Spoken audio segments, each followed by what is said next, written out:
With the Pac-12 tournament looming, UCLA basketball rises to number 2 in the AP rankings. Reporters fail to create a hot take regarding the Dodgers' plans for shortstop, and Andrew Voorhees makes the most of his NFL combine without a leg. Good morning. I'm James. This is your daily dose of sports and snark for the greatest sports city in the world, Los Angeles. This is the faithful Angelenos morning report. So it is March 7, 2023. I'm still stuck in Portland, Oregon, but I am in a good mood. Terrific mood, actually, because my wife is sharing me photos that I can't share with you. Smile on the face. But in the meantime, let's put that on hold and talk some LA sports. If you like the content that we put out, clickety-clack the like button. Clickety-clack the subscribe button. There's a notification bell. Hit that. It'll let you know we drop new content. Sharing is caring. Let people know we exist. And by all means, comment. It's not about my wife. We're friends here. I hope. So before we go through the news and notes, look at the scoreboard. Yesterday, 4 different Kings scored in a Kings victory, 4-2 over the Washington Capitals. Adrian Kempe was one of the guys who scored. That's his 30th. In 2 consecutive years, Kempe has scored at least 30 goals. He's the first LA King to accomplish that in about 2 decades. The last one was Ziggy Palffy, who did it 3 years in a row. Meanwhile, Memphis is in town to play the Lakers tonight at 7. Anthony Davis is said to be probable. Recall, he has a dinged up right foot. They try to take care of it, but let's be real, the dude's playing. We built a case yesterday as to why we think the Bruins should get a number 1 seed for the NCAA tournament, possibly in the West. I mean, give them a bone. They've been really pushing it this year. They've moved up to number 2 in the AP rankings. Houston, by the way, is the top ranked team in the country. The Bruins also went undefeated at Pauley Pavilion this year. They turned the place into a fortress. Now, UCLA will open the Pac-12 tournament. They get a bye in the first round. They open it on Thursday versus the Cal Washington State winner. The Trojans will also get a first round bye. They finished 3rd in the regular season in the Pac-12. They're going to face the winner of Arizona State, Oregon State. And that game will take place maybe 8:30, more like 9:30 on Thursday. It's a tournament. Those things get pushed pretty late in the night. Having said that, the Trojans might not face a pushover. If you recall, they lost to the Oregon State Beavers earlier this year. USA Today's Bob Nightingale said the Dodgers will revisit talks with the New York Yankees about shortstop Isaiah Kiner-Falefa. And he's full of crap. Full of more crap than an obese man's bedpan in a hospital ward. I'm telling you, this is so much crap. It's crap on top of fecal matter, on top of poo. It is. I don't like reporters like Nightingale because he is not telling me that he talked to sources. I don't need to know who the sources are. I just need to know that you talked to sources before I believe your story.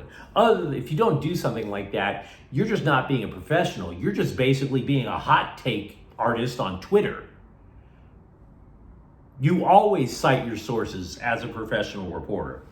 Now, ESPN's Buster Olney did say that the Dodgers and Yankees talked about Kiner-Falefa during the winter meetings, but nothing came of it. And the reason nothing came of it is because, well, the same reason nothing's going to come of it now. Well, first of all, Andrew Friedman does not make panic moves, which this would be.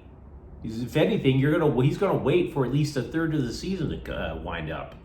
But more to the point, Isaiah Kiner-Falefa is a career .261 hitter. Miguel Rojas, who the Dodgers did trade for with Miami Marlins in the offseason, is a career .261 hitter, or .260 hitter. 261 versus 260. Do you see a marked improvement?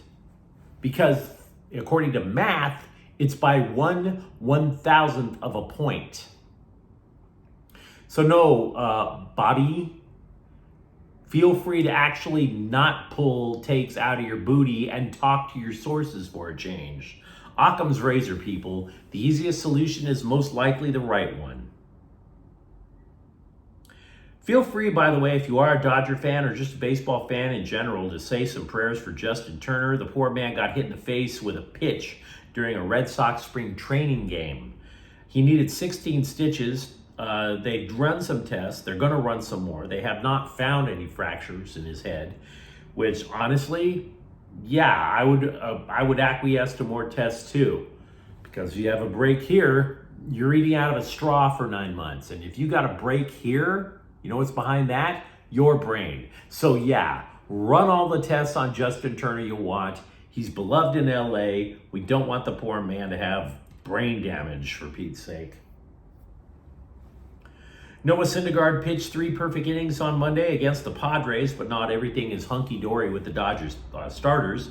Tony Gonsolin was scratched from his start on Wednesday. He tweaked his left ankle. Now, Miguel Vargas was given one set of instructions by Dodger coaches. Don't swing the bat. Don't do it. You might remember he has a hairline fracture on his pinky finger. So they're like, look, it's spring training. It doesn't matter. You're learning the middle infield. Go out there, field as many ground balls during the game as you want, but we don't want you taking the pitch off the hand. We don't want you having a bad swing that breaks the finger even more. Whatever you do not swing the bat. So he has had 8 appearances, 0 swings, and 4 walks. Well done, opposing pitching staffs. Well done. Dave Roberts said, quote, other teams haven't gotten the memo yet, unquote. No kidding, they haven't gotten the memo. What in the hell is going on with people here? If I'm the LA Times, if I'm Baseball America or the Sporting News, I am panicking because nobody is reading my Dodger coverage, right? We've talked about this multiple times. He has a hairline fracture and they don't want him swinging the bat. And they made it very clear. So now the opposing pitcher, he's on the mound going, well, I got 3 balls on this guy. Maybe it's time for me to break out my 5th best pitch on the outside corner. The man hasn't swung a bat. How high are these advanced scouts to not notice somebody is not lifting the bat from his shoulders?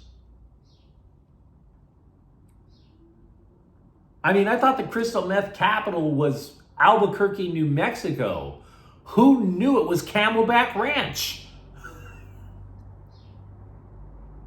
Just thinking out loud, guys. I feel bad for former USC offensive lineman Andrew Voorhees. The man, he goes to the NFL Combine with all these big dreams, and he tears his ACL. But did this man let the worst 40 time, the slowest 40 time in NFL history stop him? Hell no, he didn't. The guy shows up. He's going to continue to work out. He showed up at the bench press with crutches and his right leg in an air cast. And he bench pressed 225 pounds 38 times. 38 times. Name anything that you do 38 times in one sitting that doesn't tucker you the hell out. The guy bench pressed 225 pounds 38 times with a blasted out leg. Lincoln Riley is like, whatever team drafts him will be getting an absolute dude in the trenches. Coach, I love you. You're wrong. I'm a dude. Andrew Voorhees is dude times infinity. What in the... You know how people like to say that Elon Musk has FU money? Andrew Voorhees has FU strength. Dude will bench press you into outer space if you look at him weird. 38 times he bench pressed 225 pounds. If he bench presses you and you fly off into outer space, you're going to wind up looking like Sandra Bullock in the movie Gravity, just tumbling out into... The Rams have given wide receiver Allen Robinson permission to seek a trade. Now, that is not blind speculation. Yesterday, ESPN, one of their scribes, had blind speculation about an Allen Robinson trade. Didn't have anything on it. This, however, is linked to sources, is linked to real reporters. So Allen Robinson, the Rams are not pushing a trade. They are saying Allen Robinson can go seek one if he wants one. So respect to the Athletic and NFL Network for getting the story right as opposed to ESPN. Meanwhile, NBC's Matthew Berry said a source at the NFL Combine believes retirement is not out of the question for quarterback Matthew Stafford. Now keep in mind, he said it was a source, but is it a good source? Because Matthew Stafford says he's playing, right? The source, in my opinion, the source is garbage. Because look, the source is claiming Matthew Stafford couldn't throw last year. Fair. But I'll still take Matthew Stafford in a game of darts over your sources. Because Matthew Stafford said he's good to go. When Stafford says he's not, when the Rams says he's not, then I'll start believing the retirement hype. Not yet. D'Angelo Russell has been upgraded to questionable for tonight's Lakers game. He missed 5 consecutive games due to an ankle injury. By the way, as for the Memphis Grizzlies, John Morant won't be there. He's on Alameda Street looking for tips on how to shoot a gun like this. Still can't get enough of John Morant just acting like Yosemite Sam, I'm telling you. Guy had the entire world in his hands, but he had to get his gangster on. You know what I mean? It's just, why would you do that? Keeping it real goes too far yet again.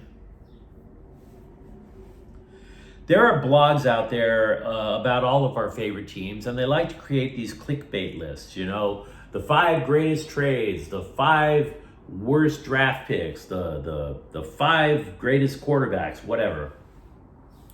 And normally these lists are a complete waste of time. But the blog Late Show Life called Lonzo Ball the biggest draft bust in team history. So I ask you guys, is that true? If it is true, I think it would follow that the Lakers are lucky as hell when it comes to the draft then. I mean, wouldn't you say? You're calling Lonzo Ball the Lakers' Jamarcus Russell? Really? I mean, I'm not a big fan of Lonzo Ball or the Ball family. But this guy's not the Ryan Leaf of the NBA. I mean, the guy was only in LA for 2 years. There was drama from the family. Okay, fine, I'll concede that. But you flipped Lonzo Ball and Brandon Ingram for Anthony Davis, which is an extremely fortunate trade. So it's not exactly the disaster that the blog might be making it out to be. I would love to see how long the list for Clippers draft busts are, for Pete's sake. Both MLS teams in LA slumped in the latest ESPN MLS Power Rankings. LAFC, they're down to 3rd. Honestly, that's fair. Nobody thinks LAFC is really terrible, but they almost coughed up a 3-goal lead on Saturday. You can't just have that almost choke away and be considered the top team. Meanwhile, the Galaxy, they fell 7 spots to 20. And that is fair too. They got scorched. They got humiliated out in Dallas. We're still trying to find any reason for optimism with that team after that stinker of a performance. But you let me know what you think in the comments thread. Let me know what you're looking forward to in the Pac-12 tournament. Let me know if you actually think the Dodgers will try to acquire another light-hitting, all-glove, no-bat shortstop. And if you enjoyed the content, don't forget to subscribe to Faithful Angelenos. We're talking LA sports every single day here. Thank you for watching. I'm James. We'll be back tomorrow. Faithful Angelenos is a Kian Corte El Queso production. Take care.